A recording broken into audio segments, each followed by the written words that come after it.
ارکب معنا، ہمارے ساتھ آؤ اور آ کے کشتی پہ سوار ہو جاؤ. تو بیٹے نے کیا جواب دیا؟ کہا بابا لا سے مل. بیٹے نے کہا بابا میں پہاڑ پہ چلا جاؤں گا، پہاڑ مجھے بچا لے گا. پیغمبر کے بیٹے نے کہا میں پہاڑ پہ چلا جاؤں گا، مجھے پہاڑ بچا لے گا. پیغمبر نے جواب دیا، جناب نوح نے جواب دیا لا سے ملیوم، اے بیٹا آج پہاڑ بچائے نہیں. اب معلوم یہ ہوا جو نبوت کا ساتھ چھوڑتا ہے پہاڑ ہی پہ کیوں جاتا ہے؟ کیوں جاتا ہے؟ کہا وہیں پہ کیوں جاتا ہے؟ کہا لا سے ملیوم، کوئی بچائے گا نہیں. اور اس کے بعد جناب نوح نے کہا اے بیٹا آ جاؤ، آج کوئی چیز بتائے گی نہیں. اور یہ بھی بات کی خدمت میں عرض کر دوں کہ پہاڑ پر پانی نہیں چڑھتا، ضرورت نہیں تھی، زمین ڈوب گئی تھی، کافی تھا، لیکن ظالم کو پکڑنے کے لیے گیا تھا. ظالم کو پکڑنے کے لیے وہاں تک پانی گیا تھا. تو معلوم یہ ہوا کہ اب بلایا تھا آ جاؤ، کہا نہیں آیا. تو اس کے بعد جناب نوح کہتے ہیں اے بیٹا پہاڑ نہیں بچائے گا، سن لو لا تکم من الکافرین، اے بیٹا کافروں میں سے نہ بنو، کافر نہ ہو جاؤ. یہ پالنے والے 5000 سال پرانی بات کو پیغمبر کو کیوں سنا رہا ہے؟ نتیجہ یہ ہوگا کہ ہمیں بولنے کا موقع مل جائے گا. کہ لا تکن من الکافرین، نوح نے کہا بیٹا کافروں میں سے نہ ہو جاؤ. اب اللہ نے قرآن میں آیت اتار دی لا تکن من الکافرین، کافروں میں سے نہ ہو جاؤ. معلوم ہے جو نبی کا ساتھ چھوڑ دے وہ کافر ہوتا ہے، کافر ہوتا ہے. ہمیں کچھ نہیں کہنا جو نبی کا ساتھ. اب یہیں کے اوپر جنگ احد میں جب پیغمبر اکرم زخمی ہو کے گر گئے اور وہ جگہ جہاں کے اوپر پیغمبر کو امیر المومنین نے چھپایا آج بھی ہے، آج بھی وہ جگہ ہے. اب تھوڑی دیر کے بعد اٹھایا امیر المومنین نے، ہاتھوں پر لیا اور لینے کے بعد سے کہا کہاں بھاگے جا رہے؟ آ جاؤ آ جاؤ آ جاؤ آ جاؤ. جب بلایا تو نہیں آیا، امیر المومنین کے بلانے پر نہیں آئے، بلکہ سب سرپٹ بھاگ رہے تھے، سرپٹ بھاگ رہے تھے. اور اب یہی کے اوپر ایک آدھ چیزیں آپ کی خدمت میں عرض کر دوں. امیر المومنین کے ہاتھوں پر جب رسول اللہ آئے تو آنکھیں کھولی اور زخم زیادہ تھا، دندان مبارک شہید ہو چکے تھے. پوچھا یہ آپ کیوں نہیں گئے؟ آپ کیوں نہیں گئے؟ وہاں پر ہے لا تکم من الکافرین، نبوت کو چھوڑ کر کے نہ جاؤ چونکہ کافر ہو جاؤ گے. امیر المومنین نے کہا یا رسول اللہ 8 فرو بعد الایمان، کیا ایمان لانے کے بعد کافر ہو جاؤں؟ ایمان لانے کے بعد کافر ہو جاؤں؟ اب عزیزان گرامی اللہ نے چھپی ہوئی باتوں کو قرآن میں نقل کر دیا ہے، بہت سی چیزوں کو قرآن میں ذکر کر دیا ہے. اب ایک مثال پہلے سن لیجیے. قرآن میں ایک آیت ہے کہ قیامت، سورہ مبارک ہے قیامت میں ہے کہ قیامت کا دن جب آئے گا تو اس دن یوم یفر المرء من اخیہ، لوگ ایک دوسرے سے، جیسے کرونا میں ہر آدمی مصافحہ کرنا چھوڑ چکا ہے، ہاتھ ملانا چھوڑ چکا ہے، گلے ملنا چھوڑ چکا ہے، یہ قیامت ہی ہے، یہ قیامت ہی ہے. قیامت میں بھی تو یہی ہوگا، بھائی بھائی سے نہیں ملے گا، باپ بیٹے سے نہیں ملے گا. یہ کرونا ابھی وہی قیامت کی علامت میں سے ایک ہے کہ ہر آدمی جو ہے ملنا نہیں چاہتا، کوئی کسی کے ہم تعزیت میں نہیں جا رہا، کوئی مبارکباد کو نہیں جا رہا، ہر آدمی ایک دوسرے سے فرار کیے ہوئے ہے. تو وہاں کے اوپر قرآن ہے کہ یقول الانسان این المفر، یقول الانسان این المفر، انسان کہہ رہا ہوگا بھاگنے کی کوئی جگہ ہے؟ بھاگنے کی کوئی جگہ ہے؟ آواز آئے گی کہ لا بدل، ابھی رک جائیے، پہلے رکیے، ایک سلوات پڑھیں محمد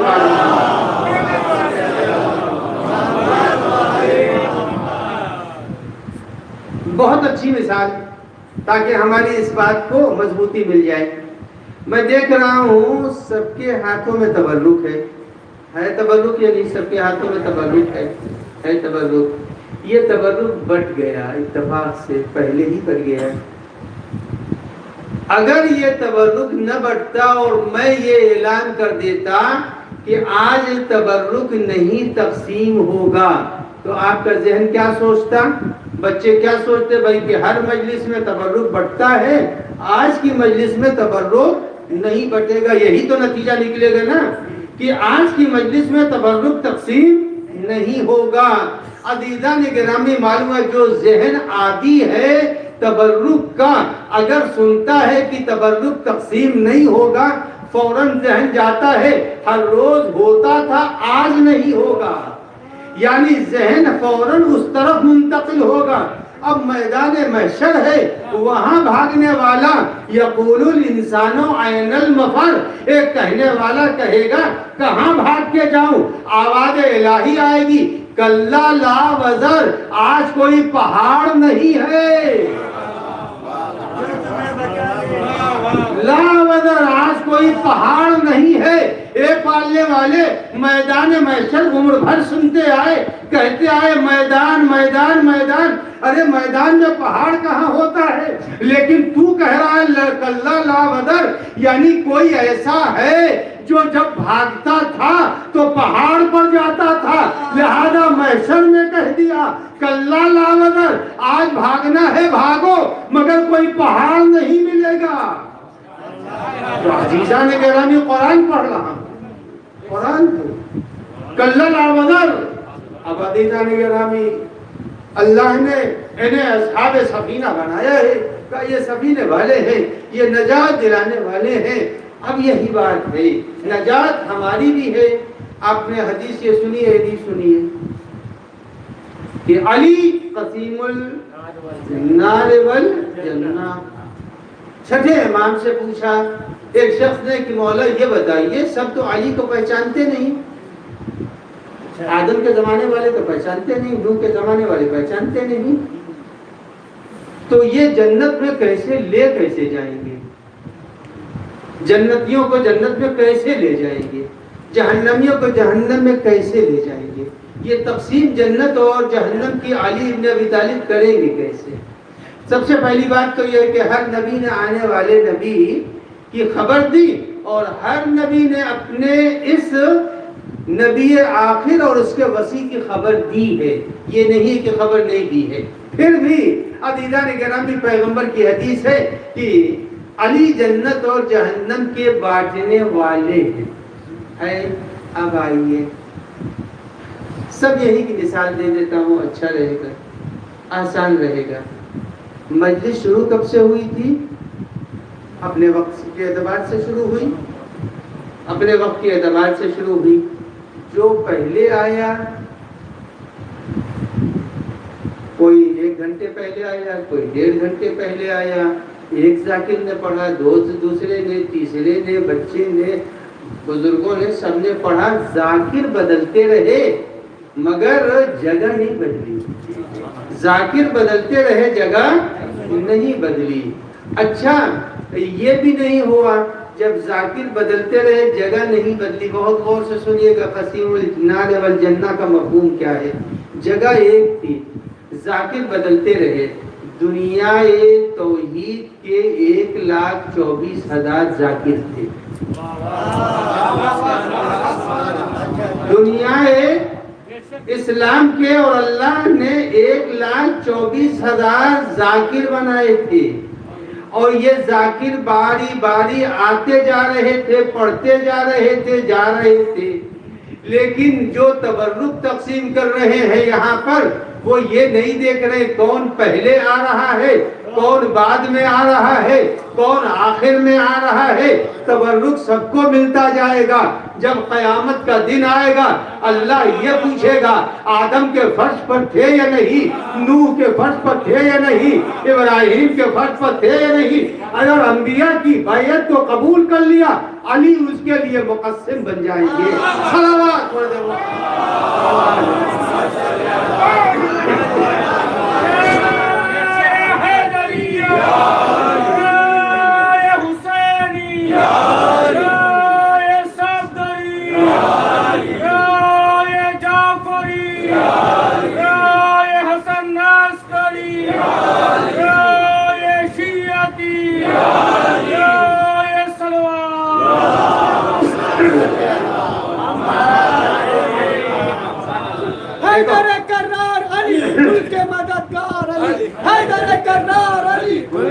مددگار علی حیدر کرار علی کل کے مددگار علی حیدر کرار علی کل کے مددگار علی حیدر کرار علی کل کے مددگار علی ہم مل کے بولیے حیدر کرار علی کل کے مددگار علی حیدر کرار علی کل کے مددگار علی حیدر کرار علی کل کے مددگار علی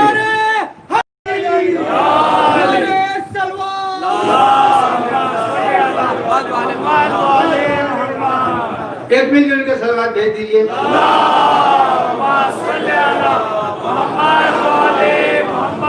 تو یہ اللہ قیامت کے دن دیکھے گا فرش انبیاء پر کون آیا ہے اور کون نہیں آیا. جو فرش انبیاء پر آیا بس حصہ اسے مل رہا ہے, علی اس کو تقسیم کرنے والے ہیں, یہ دیکھ لیں گے. اور یہ یاد رکھیے گا کہ امیر المومنین علی ابن ابی طالب کی محبت یہ وہ نعمت ہے. اسی پر اپنی بیان کو تمام بھی کر دوں گا. یہ وہ نعمت ہے. قرآن مجید کی کچھ آیتیں ایسی ہیں جو براہ راست اللہ نے پیغمبر کو دی ہے, جبرائیل کے ذریعے سے نہیں ہے. براہ راست اللہ نے پیغمبر کو دی ہے. اس میں سے ایک آیت سناؤں گا. پیغمبر اکرم جب معراج کی بلندیوں پر تشریف لے گئے تو وہاں پر احترام و اعزاز پیغمبر میں اللہ نے سارے انبیاء کو جمع کیا. آسمان پر سارے انبیاء کو جمع کیا اور جمع کرنے کے بعد سے انبیاء سے اللہ نے پوچھا, پیغمبر کو جو آیت براہ راست دی تھی فَاسْأَلْ مَنْ أَرْسَلْنَا, اے میرے حبیب آپ میرے رسولوں سے پوچھئے کہ میں نے انہیں زمین کے اوپر کیوں بھیجا تھا. یہ پوچھئے اسے زمین کے اوپر کیوں بھیجا. یہ وہ آیت ہے جو جبرائیل لے کے نہیں آئے. براہ راست معراج میں اللہ نے پیغمبر کو دیا. کہا پوچھئے ان سے کہ میں نے زمین پر انہیں کیوں بھیجا تھا. 1,23,999 انبیاء وہاں جمع ہیں. اللہ پیغمبر سے کہا ان سے پوچھئے. جب اللہ کا نبی اس مجمع سے مخاطب ہوا تو سارے انبیاء نے فرمایا بے نبوت کا بے ولایت علی, نبی کی آپ کی نبوت کا اعلان اور علی کی ولایت کے اعلان کے لیے بھیجا گیا.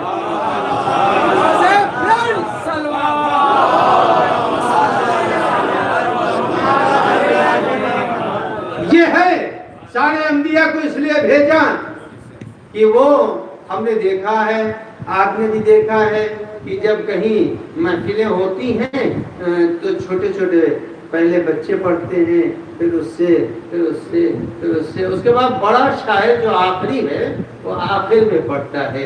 بس یہ یاد رکھیے گا نبوت میں آدم آئے, اس سے بڑا نوح آ گئے, اس سے بڑے ابراہیم آ گئے, اس سے بڑے آ گئے. جب آخر میں محمد مصطفیٰ صلی اللہ علیہ وآلہ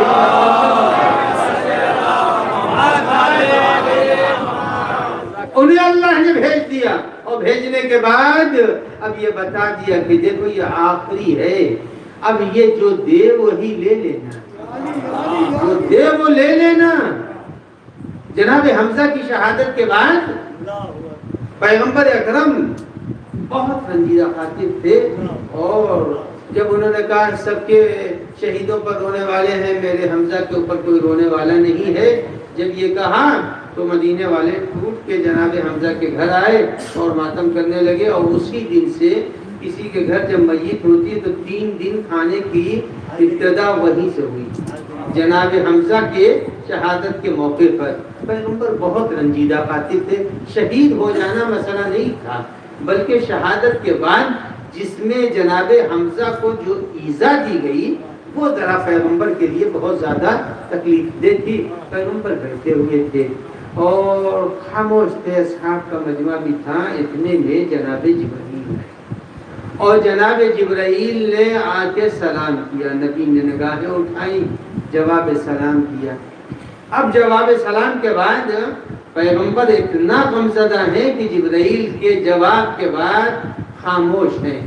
جناب جبرائیل نے کہا کہ یا اللہ کے رسول, اللہ آپ کو سلام کہہ رہا تھا, علیک السلام و منک السلام و لک السلام و الیہ السلام. جواب سلام دیا اور جواب سلام دینے کے بعد جناب جبرائیل نے کہا کہ اللہ کے حبیب، اللہ فرما رہا ہے کہ ہم نے بہت سی چیزیں آپ کو دی اور آپ نے امت کو پہنچا دی، لیکن اس میں ایک کنڈیشن لگی ہوئی ہے، ایک کنڈیشن لگی ہوئی ہے، کبھی وہ ہوتی ہے کبھی وہ کنڈیشن ختم ہو جاتی ہے۔ سنیں گے؟ سنیں گے آپ؟ اب آئیے وہ کنڈیشن کیا ہے؟ کہا جبرائیل کیا ہے بتاؤ؟ تو کہا یا رسول اللہ آپ کو میں نے حکم نماز دیا۔ کہاں دیا؟ کہا مگر نماز میں ایک کنڈیشن لگی ہوئی۔ کیا وہ کیا ہے؟ کہا وہ یہ ہے کہ اگر تم سے کھڑے ہو کے نہ پڑھا جائے بیٹھ کے پڑھ لو۔ کنڈیشن بدل گئی تو معلوم ہوا کہ اگر کوئی شخص کھڑے ہو کے نہیں پڑھ سکتا تو بیٹھ کے پڑھے گا۔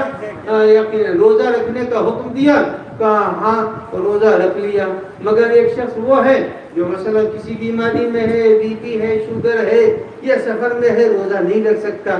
کہا روزہ چھوٹ گیا یا نہیں چھوٹا؟ نماز کا وہ کامل انداز چھوٹا یا نہیں چھوٹا؟ نماز کا کامل انداز چھوٹ گیا، روزے کی سعادت چھوٹ گئی۔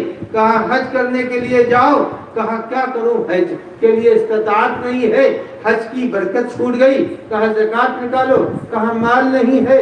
کہا خمس نکالو، کہا مال نہیں ہے۔ کہا ہر چیز میں ایک ایسی چیز جڑی ہوئی ہے، کر سکتے ہو تو کرو اور اس کی سعادت سے محروم ہو جاؤ گے۔ پوری نماز نہیں پڑھ سکتے، یہ سعادت چھوٹ گئی۔ روزہ نہیں رکھ سکتے، یہ سعادت چھوٹ گئی۔ غربت مانے رہی، حج نہیں کیا، زکوٰۃ نہیں دیا۔ اب پیغمبر سے جبرائیل کہتے ہیں اللہ فرماتا ہے مگر ایک چیز وہ ہے جسے غریب بھی کر سکتا ہے، امیر بھی کر سکتا ہے، مسافر بھی انجام دے سکتا ہے، کوئی قید نہیں ہے۔ کہا جبرائیل وہ کیا ہے؟ کہا وہ حب علی ہے، بیمار ہے وہ بھی کرے گا۔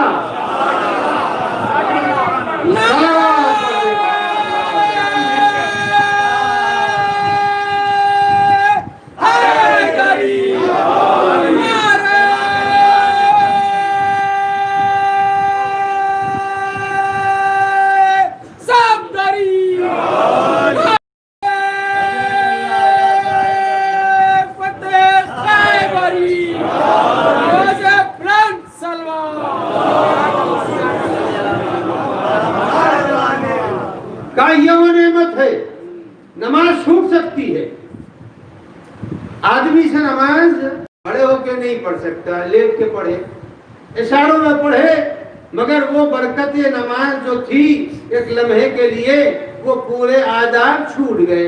روزہ مسافر تھا چھوٹ گیا، مگر حب علی سفر میں بھی رہے گی، حسن میں بھی رہے گی، جس طرح بیماری پر بھی رہے گی، غربت میں بھی رہے گی، دولت میں بھی رہے گی۔ کہا ہاں یا علی یہ آپ کی بڑی محبت ہے جس کو اللہ نے سب کے لیے فراہم کر دیا۔ اس کے بعد پیغمبر نے فرمایا اے علی اگر خوف نہ ہوتا، بس اسی پر تمام کر رہا، اے علی اگر خوف نہ ہوتا کہ آپ کے لیے وہ کہا جانے لگے گا جو عیسیٰ کے لیے کہا گیا تو میں آپ کے وہ فضائل بیان کر دیتا کہ آپ جدھر سے جاتے خاک قدم کو لوگ اٹھا کر سرمہ چشم بنا دیتے۔ صلوات پڑھنے محمد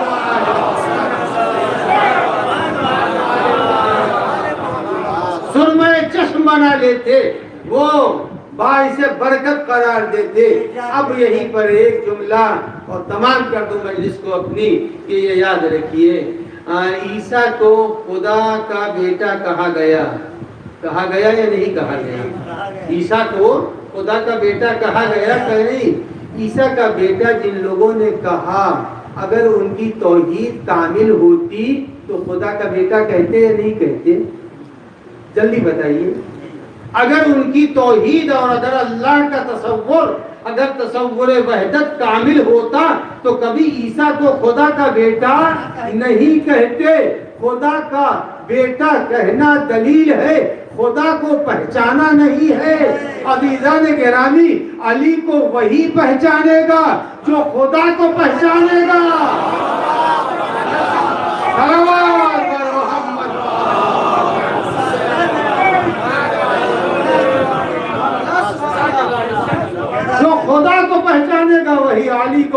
پہچانے گا، علی کے لیے کوئی غلو نہیں کرے گا، اس لیے کہ دیکھیے جو سامان گھٹیا ہوتا ہے بیچنے والا اس کے لیے ارے یہ بہت اچھا ہے، یہ چاول لے جائیے، پکنے پر خوشبو کرے گا، 2-4 گھر میں خوشبو جائے گی، جبکہ وہ بالکل تھرڈ کلاس ہے۔ مگر جب تھرڈ کلاس کو بیچ رہا ہے تو بڑی تعریفیں کر کے بیچ رہا ہے۔ عزیزو، جن کے قدر، جن کے فضائل، جن کے مناقب ہے ہی نہیں، ان کو جتنا چاہو بڑھا دو، مگر علی کے مناقب تو اتنے ہیں، یا علی کو خدا نے پہچانا یا خدا نے علی کو پہچانا۔ صلوات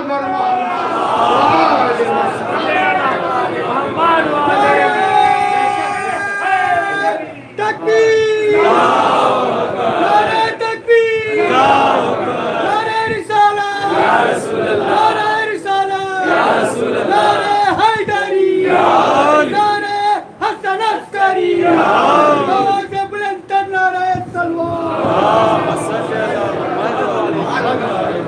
تو علی کو وہی پہچانے گا جو خدا کو پہچانے گا۔ جمعے کے دن پڑھتے ہیں اللہم عرفنی نفسک ان لم تعرفنی نفسک لم عارف۔ اے پالنے والے اپنے کو پہچانوا دے، اگر تو نے اپنے کو پہچانوا دیا تو میں تیری حجت اور تیرے رسول اور تیرے ولی کو بھی پہچان لوں گا۔ معلوم ہے جو خدا کو پہچانتا ہوگا وہی علی اور آل علی کو پہچانے گا، جو خدا ہی کو نہیں پہچانتا وہ علی اور اولاد علی کو کیا پہچانے گا۔ اس لیے یہ نور الہی کی کا تو یہ پرتو ہے۔ عزیزان گرامی، بس آپ کی زحمت کو میں تمام کر رہا ہوں۔ چند جملے ابھی آپ نے مسائب سنا مرثیے کے اندر، بڑا پردرد مسائب، اور بھائی اور بہن کی رخصت سنی۔ بھائی نے بہن سے وصیتیں کی تھی کہ اے بھیا، اے بہن، تمہیں یہ کرنا ہے، یہ کرنا ہے۔ بھائی نے بہن سے وصیتیں کی، بہن نے بھائی سے وصیتیں کی۔ وہ جو آپ نے ابھی سنا ہے کہ بہن تم ہمیں اپنی چادر دے دیں۔ کیا بے کسی تھی سید الشہداء، کیا بے کسی سید الشہداء پر۔ جس وقت خیمے سے نکل رہے تھے امام حسین علیہ السلام، عزیزو جس وقت خیمے سے نکل رہے تھے تو مقتل یہ کہتا ہے زینب پچھاڑے کھاڑے، زینب پچھاڑے کھا رہی تھی۔ جب بہت دیر ہو گئی اور شہزادی کو جناب سید الشہداء سہارا دے رہے ہیں، اے بہن ارے رضائے الہی ہے صبر کرنا، مگر زینب کا دل بے قرار ہے۔ جب بے قراری بڑھنے لگی تو ایک مرتبہ جناب سید الشہداء نے اپنے امامے کو ہاتھوں پر لیا، لے کے کہا پالنے والے ارے زینب کو قرار دے دے۔ ادھر امام کی دعا پہنچی ہے، زینب کو قرار آیا۔ بہن نے بھائی کا بازو پکڑا، ذوالجناح کے قریب لے کے آئی۔ اب جو ذوالجناح کے قریب لے کے آئی ہے، امام حسین دہڑی پر ہے، خیمے کے در پر سید الشہداء سوار ذوالجناح نہیں ہو رہے ہیں بلکہ زار و قطار رو رہے ہیں۔ اب تک زینب رو رہی تھی مگر سید الشہداء نہیں رو رہے تھے، اب امام رو رہے ہیں، زینب خاموش ہے۔ پوچھا بہن نے تڑپ کے، اے بھیا اب تک تو آپ مجھے دلاسا دے رہے تھے، اے بھیا آپ کیوں رو رہے ہیں؟ تو کہا اے بہن ارے جب بھی میں خیمے سے نکل کر ذوالجلال پر سوار ہوا، کبھی بازو عباس نے پکڑا، ارے کبھی علی اکبر نے پکڑا، ہائے نہ علی اکبر رہے نہ عباس علمدار رہے۔ ارے یہ سننا تھا، ارے علی کی بیٹی آگے بڑھی، ارے بازو کو پکڑا، کہا بھیا علمدار میں ہوں، اے بھیا علی اکبر میں ہوں۔ ارے حسین کو سوار کیا، جزاکم اللہ خیر۔ چند جملے اور آپ کی زحمت کو تمام۔ ارے حسین رہوار پر سوار ہوئے، چند قدم آگے بڑھے تھے، خیمے سے دوڑتی ہوئی بچی نکلی، کہا بابا ذرا ٹھہر جائیے۔ مرحوم کی بچیوں کے دلاسے کے لیے اور ان کے بیٹوں کے دلاسوں کے لیے، ان کی بیوہ کے دلاسے کے لیے 2-3 جملے۔ آدھی جو ایک بچی دوڑتی ہوئی نکلی، کہا بابا ٹھہر جائیے، ارے حسین رک گئے، کہا ذوالجلال سے نیچے آئیے، اتر گئے، کہا اے بابا آخری خواہش ہے، مرحوم کی بچیوں سے کہوں گا، ارے تمہارے باپ جب جا رہے تھے تمہیں یہ تو خوف نہیں تھا تمہاری چادر چھینی جائے گی، ارے کوئی سکینہ سے پوچھے، کہا بابا ارے ذرا سینے پر سولا لیجیے، آپ کے بعد اب تو مجھے آپ کا سینہ نہ ملے گا۔ ارے آمین گانے گرامی، جناب سید الشہداء امیر کربلا پر لیٹے، سکینہ سینے پر آئی، زینب خیمے سے نکل پڑی، اے بھائیا سکینہ کو حوالے کر دو، ارے آج سے سکینہ میرے سینے پر سوئے گی، سیعلم الذین ظلموا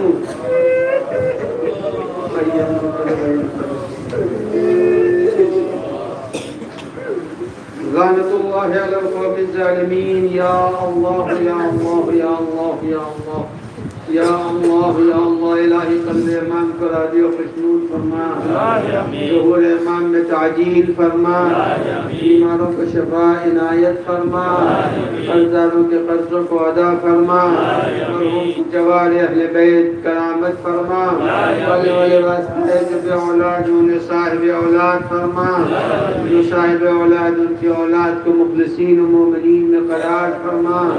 یا اللہ واسطہ ملک و بیرون ملک سے جن لوگوں نے دعاؤں کی فرمائش کی ہے ان کی حاجات کو روا فرما۔ یا اللہ بحق محمد و آل محمد علیہ السلام، یا اللہ شب اول قبر ہم سب کو اہل بیت کی زیارت و شفاعت نصیب فرما، عذاب قبر، فشار قبر، تاریکی قبر سے نجات عنایت فرما۔ الہی واسطہ ہے کرونا کی وبا سے ہم سب کو محفوظ فرما، اور جو دنیا سے گزر گیا ان کو جوار معصومین عنایت فرما۔ آپ سے گزارش ہے کہ ایک بار سورہ فاتحہ کی تلاوت فرما کر مرحوم ذاکر اہل بیت الحاج زوار مرحوم مقبول مرزا تقی علی خان ابن مرزا محمد علی مرزا مہدی علی خان مرحوم کی روح کو ایثار فرما دیں۔ محمد